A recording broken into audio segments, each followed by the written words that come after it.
Oh joy, let's talk about Jeff Hardy, shall we? A wrestler who thinks retirement is a brand of sports drink.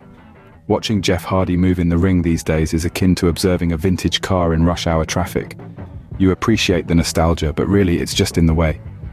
Keep in mind, I grew up at the peak of Jeff Hardy's career. I was around 10 years old when he was chasing the brass ring on SmackDown.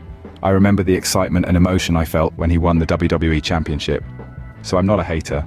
Far from it, I'm a concerned fan. Unfortunately, I've been a concerned fan for years.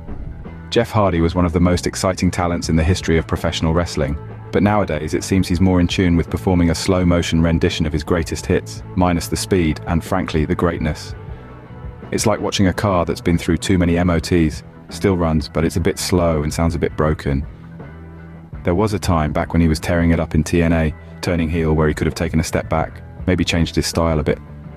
Think about Sting, went from that surfer bloke to the Crow, didn't he? Slowed it down, but kept us all hooked. Jeff had a golden opportunity during his heel run in TNA to maybe, just maybe, evolve into a style that didn't rely on the physical elasticity of a teenage gymnast. But no, Jeff Hardy apparently decided that was too much of a departure from jumping off things, and decided to stick to his tried and very tested formula. And it's a shame, really, because now, every time he climbs up for one of his crazy high spots, you can't help but wince, thinking, is this going to be the one that he doesn't get up from? And I hate to say this as a fan, but if the man's finances allow for it, retirement should be his next big leap. Not off a ladder, but into a life where his most significant risk is running out of milk for his morning cereal. And if his bank account's telling him he's got to keep lacing up those boots, then for the love of all that is holy, can someone please convince him to stop treating his body like it's a rental? In all seriousness, the writing's on the wall, and it's not penned in glow-in-the-dark body paint.